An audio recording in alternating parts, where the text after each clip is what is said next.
Hello and welcome friends. मैं हूं doctor आकाश कोटनाला। आप देख रहे हैं yoga and Ayurveda science YouTube channel. दोस्तों, आज फिर से न्यू टॉपिक न्यू लेक्चर लेकर के मैं आपके बीच उपस्थित हूं। आज हम यहां पर श्रीमद् भगवद गीता में वर्णित क्षत्रिय धर्म अर्थात अर्जुन को युद्ध करने के लिए भगवान श्री कृष्ण किस प्रकार से प्रेरित करते हैं, इससे संबंधित टॉपिक आपको यहाँ पर देने वाले हैं। आप सभी को बता दें, इसी प्रकार से ढेरों सारे लेक्चर्स आपको चैनल पर दिए गए हैं। एप्लीकेशन पर भी कई सारे कोर्सेस आपको दिए गए हैं। आप ये सब के लिए एप्लीकेशन और चैनल पर जरूर जाइएगा। यहाँ पर हमने श्रीमद् भगवद गीता की सीरीज प्रारंभ की है। इससे संबंधित आज यहाँ पर लगभग 11वां या फिर 12वां लेक्चर है। आज हम यहाँ पर छात्र धर्म व अर्जुन को युद्ध की आवश्यकता के बारे में यहाँ पर पढ़ेंगे। सर्वप्रथम गीता का परिचय हम यहाँ पर जाने। जैसे कि हमने पूर्व में भी देखा, गीता जो एक ग्रंथ है, संस्कृत साहित्य का अनेकानेक ग्रंथों में से एक मुख्य ग्रंथ है। यह जो ग्रंथ है भगवान श्री कृष्ण के मुखारविंद से निकला हुआ है। एकमात्र ऐसा ग्रंथ है जो कि साक्षात परमात्मा के मुखारविंद से निकला हुआ है। इस ग्रंथ का जो वर्णन है वह महाभारत के छठे पर्व अर्थात भीष्म पर्व में वर्णन इसका किया गया है, जिसमें कि हमें 700 श्लोक पढ़ने को मिलते हैं, 18 अध्याय पढ़ने को मिलते हैं। तो ये सब हम पूर्व में भी जान चुके हैं। सर्वप्रथम हम यहाँ पर गीता में वर्णित छात्र धर्म अर्थात क्षत्रिय के धर्म के बारे में चर्चा करेंगे। छात्र धर्म का तात्पर्य होता है क्षत्रिय का धर्म। यहाँ पर इसकी आवश्यकता क्यों पड़ी? सर्वप्रथम भूमिका हम यहाँ पर देखें तो जब प्रथम अध्याय में अर्जुन भगवान श्री कृष्ण के बीच अपनी जो समस्या है, यानी कि जो अपना जो मोहग्रस्त जो अवस्था है उसकी जब व्याख्या करते हैं, कहते हैं कि ये सब युद्ध करके हमें क्या फायदा होगा, इससे युद्ध से सने हुए भूमि का उपभोग हम करें, इससे अच्छा तो हम भिक्षा मांग करके भी हम आजीविका चला सकते हैं। इस प्रकार से कई सारे वहाँ पर तर्क भगवान श्री कृष्ण के समक्ष अर्जुन रखते हैं। तत्पश्चात भगवान श्री कृष्ण बार बार अर्जुन को समझाते भी हैं, कहते हैं कि तुम एक क्षत्रिय हो और क्षत्रिय का जो धर्म है वह है युद्ध करना। तो इस प्रकार से यहाँ पर भगवान श्री कृष्ण क्या क्या उनको समझाते हैं, क्या क्या समझाने का प्रयास करते हैं, बाद में अर्जुन समझ भी जाते हैं। तो यही हमें यहाँ पर जानना है, यही क्षत्रिय धर्म के बारे में श्रीमद् भगवद गीता के अंतर्गत हमें पढ़ना है। तो इसके लिए दूसरे अध्याय के 31वें नंबर के श्लोक में यहाँ पर भगवान श्री कृष्ण अर्जुन से कहते हैं, ध्यान दीजिएगा, ये जो टॉपिक हैं आपके यूजीसी नेट के लिए या फिर अगर जो आप योग से एमए पीजी डिप्लोमा कर रहे हैं तो आपके लिए यूजफुल हो सकते हैं। किसी भी इंटरव्यू में भी आपसे ये पूछे जा सकते हैं। तो श्लोक आप देखेंगे, स्वधर्ममपि चावेक्ष्य न विकम्पितुमर्हसि धर्म्याधि युद्धा श्रेयो न क्षत्रियस्य न विद्यते। भगवान श्री कृष्ण अर्जुन को यहाँ पर क्षत्रिय का धर्म समझाते हुए यहाँ पर कहते हैं कि अपने धर्म को तू भय करने योग्य नहीं है, अपने धर्म को देखकर तू भय करने योग्य नहीं है। क्योंकि यहाँ पर जो अर्जुन था, अर्जुन अपनी स्थिति को देखते हुए चारों तरफ देखते हैं, कोई चाचा है, कोई दादा है, कोई भाई है, कोई ससुर है, कोई साला है। तो इस प्रकार से कहते हैं कि अपने ही सगे संबंधियों से युद्ध लड़ करके हम कैसे उच्चतम अवस्था को प्राप्त कर सकते हैं, कैसा हम स्वर्ग की प्राप्ति कर सकते हैं। तो यहाँ पर भगवान श्री कृष्ण अर्जुन को समझाते हैं कि तुम इन सब बातों को छोड़ करके अभी आपका जो मुख्य जो धर्म है इसकी ओर अग्रसर हो। इसी को कहते हुए कहते हैं कि अपने धर्म को देखकर तू भय करने के योग्य नहीं है। तुम्हें ऐसा नहीं समझना चाहिए कि अगर जो हम युद्ध करेंगे तो हम नरक के भागी होंगे। आपको ऐसा नहीं डरना है, अर्थात भय करने के तुम योग्य नहीं हो, क्योंकि क्षत्रिय के लिए धर्म युक्त युद्ध से बढ़कर दूसरा कोई कल्याणकारी कर्तव्य नहीं है। मैंने आपको पिछले लेक्चर्स में भी बताया है, चारों वर्णों के अपने अपने धर्म हैं। चारों वर्णों की हम आगे अन्य आने वाले लेक्चर्स में चर्चा करेंगे। तो जो क्षत्रिय का जो धर्म है, क्षत्रिय का तात्पर्य यह नहीं कि जो हम कहते हैं कि जन्म से ही जो क्षत्रिय है, जन्म से क्षत्रिय की चर्चा नहीं कर रहे हैं। क्षत्रिय का तात्पर्य है जो, जैसे कि आज हम देखते हैं कि जो सेना है उसमें चाहे ब्राह्मण हो, चाहे शूद्र हो, चाहे वैश्य हो, चाहे क्षत्रिय हो, तो जब वह युद्ध के लिए प्रेरित होता है तो वह सिर्फ और सिर्फ एक क्षत्रिय है। उस दौरान वह ब्राह्मण शूद्र आदि नहीं है, सिर्फ और सिर्फ क्षत्रिय है। तो उस दौरान उसका जो धर्म है वह युद्ध करना है। तो उसी प्रकार से यहाँ पर कहा है, यहाँ पर भगवान श्री कृष्ण अर्जुन को कहते हैं कि तुम्हारे लिए अभी युद्ध करने से बढ़कर अन्य कोई भी धर्म आपके लिए उत्तम नहीं है, अर्थात आपको युद्ध करना चाहिए। तत्पश्चात आगे कहते हैं, यदृच्छया चोपपन्नम स्वर्ग द्वारम अपावृतम सुखी न क्षत्रिया पार्थ लभन्ते युद्ध मित्रिशम। ध्यान दीजिएगा, श्रीमद् भगवद गीता मेरा इंपॉर्टेंट टॉपिक है, ग्रंथ है, काफी अच्छा भी लगता है। तो ये सब चीजें आपको जाननी बहुत जरूरी है। यहां पर देखो, यहां पर क्या कह रहे हैं, कहते हैं भगवान श्री कृष्ण अर्जुन को कहते हैं, हे पार्थ। अर्जुन के अनेक अनेक नाम हैं, उनमें से पार्थ भी अर्जुन का नाम है। कहते हैं अपने आप प्राप्त हुए और खुले हुए स्वर्ग के द्वार रूप इस प्रकार के युद्ध को भाग्यवान क्षत्रिय लोग ही पाते हैं। भगवान श्री कृष्ण अर्जुन को कहते हैं कि तुम यहां पर ये जो धर्म युक्त जो युद्ध है इससे तुम विमुख मत हो। क्यों?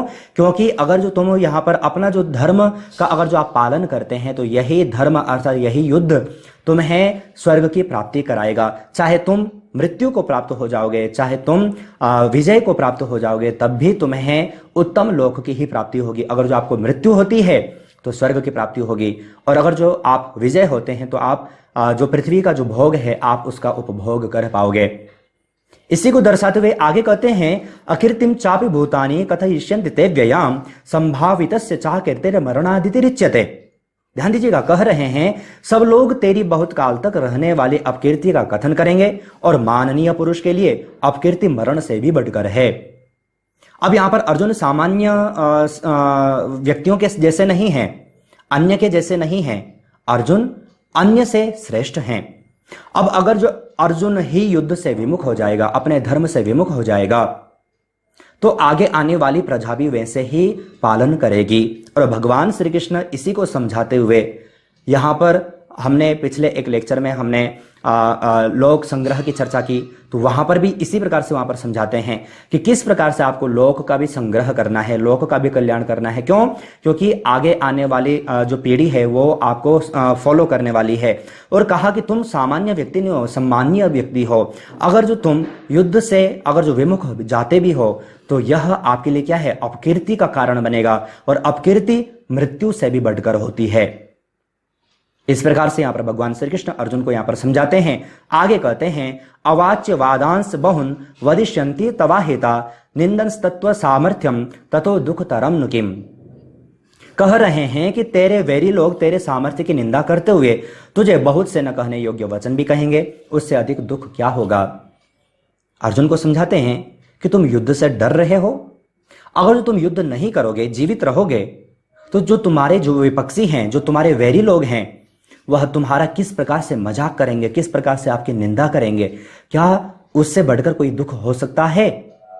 तो इस प्रकार से यहां पर भगवान श्री कृष्ण अर्जुन को बार बार यहां पर प्रेरित कर रहे हैं, समझा रहे हैं। इसी के आगे देखें, यहां पर कहते हैं भगवान श्री कृष्ण अर्जुन को कहते हैं हतो वा प्राप्स्यसि स्वर्गम जित्वा वा भोक्ष्यसे महीम तस्मादुत्तिष्ठ कौन्तेय युद्धाय कृत निश्चय।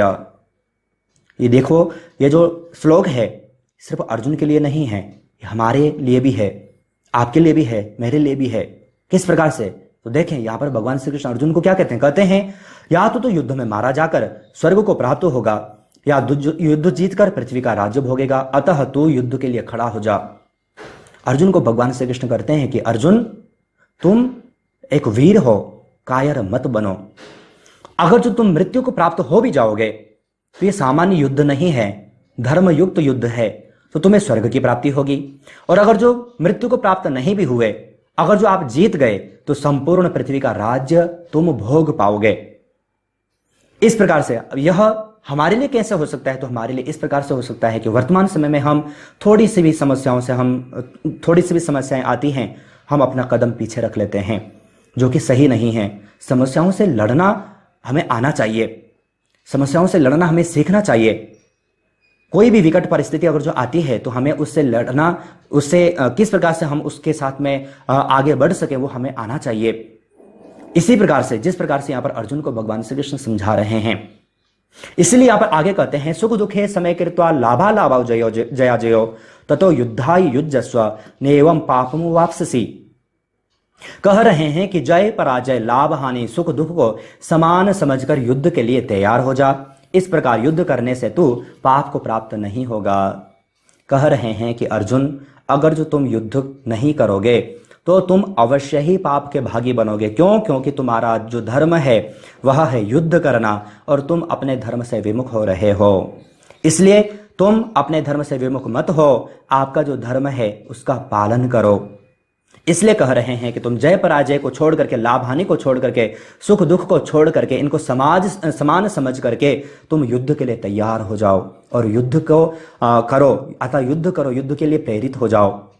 तो इस प्रकार से भगवान श्री कृष्ण बार बार अर्जुन को समझाते हैं और तत्पश्चात भगवान श्री कृष्ण की बातों को अर्जुन समझ भी पाते हैं और तत्पश्चात घोर युद्ध होता भी है। महाभारत का इतना विशाल युद्ध होता भी है, 18 दिन कहा जाता है, 18 दिन तक युद्ध हुआ।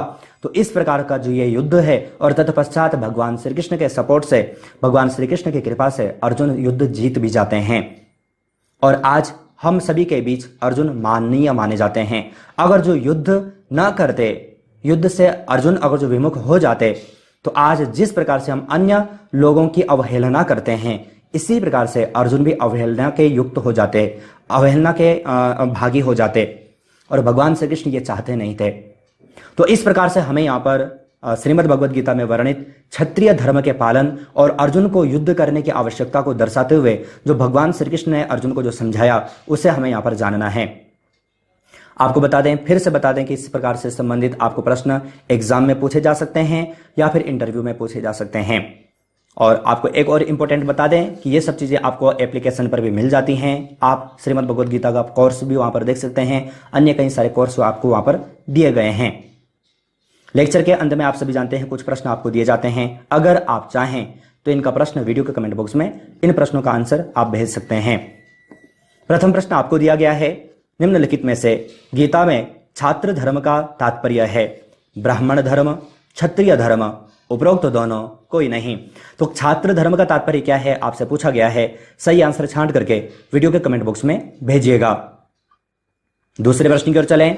निम्नलिखित में से गीता के 6ठम अध्याय का अन्य नाम है कर्म योग, ध्यान योग, भक्ति योग, अष्टांग योग। तो श्रीमद् भगवद गीता का जो 6ठम अध्याय है, इसे अन्य किन किन नामों से जाना जाता है आपसे पूछा गया है। सही आंसर छांट करके वीडियो के कमेंट बॉक्स में भेजिएगा। तीसरे प्रश्न की ओर चलें। निम्नलिखित में से गीता में लोक संग्रह का वर्णन किस अध्याय में है। प्रथम अध्याय में, तृतीय अध्याय में, 15वें अध्याय में या फिर 18वें अध्याय में। तो इस प्रश्न का भी सही आंसर क्या है आप वीडियो के कमेंट बॉक्स में जरूर भेजिएगा। इससे संबंधित आपको लेक्चर आपको चैनल पर दिए गए हैं। साथ ही आप सभी को बता दें, जो प्रश्न आप यहां पर देख रहे हैं, इसी प्रकार से प्रश्नोत्तरी सीरीज की चैनल की ओर से 3 ई-बुक पब्लिश की जा चुकी हैं। साथ ही आपको बता दें, आप योग के स्टोर पर आकर के कई सारे टूल्स भी आपको मिल जाते हैं, जिन्हें आप घर बैठे ही मंगवा सकते हैं। इन सभी का लिंक आपको एप्लीकेशन पर और इस वीडियो के कमेंट बॉक्स में मिल जाता है। आप इस पर क्लिक करके आप इन सभी से संबंधित जानकारी अवश्य प्राप्त कीजिएगा। नेक्स्ट, चौथे प्रश्न की ओर चलें। निम्न में से गीता में छात्र धर्म का वर्णन किस अध्याय में है। तृतीय में, 6ठम में, 9वें में, कोई नहीं। तो इस प्रश्न का भी सही आंसर क्या है आप छांट करके वीडियो के कमेंट बॉक्स में भेजिएगा। आज हमने यहाँ पर क्षत्रिय धर्म का पालन और इसके अलावा अर्जुन को युद्ध करने के लिए क्यों आवश्यक है, इससे संबंधित हमने यहाँ पर चर्चा की। आशा है ये लेक्चर आपके लिए यूजफुल रहा हो। अगर यूजफुल था तो वीडियो को आप लाइक जरूर कीजिएगा। आप चैनल के ज्वाइन बटन पर क्लिक करके चैनल के 3 प्लान में से कोई भी प्लान ले सकते हैं, चैनल से और अधिक जुड़ सकते हैं। इसी प्रकार से अन्य टॉपिक, अन्य लेक्चर के साथ आप सभी से फिर से मुलाकात होगी। लेकिन तब तक आप अपना और अपनी फैमिली का बहुत ख्याल रखिएगा। बाय।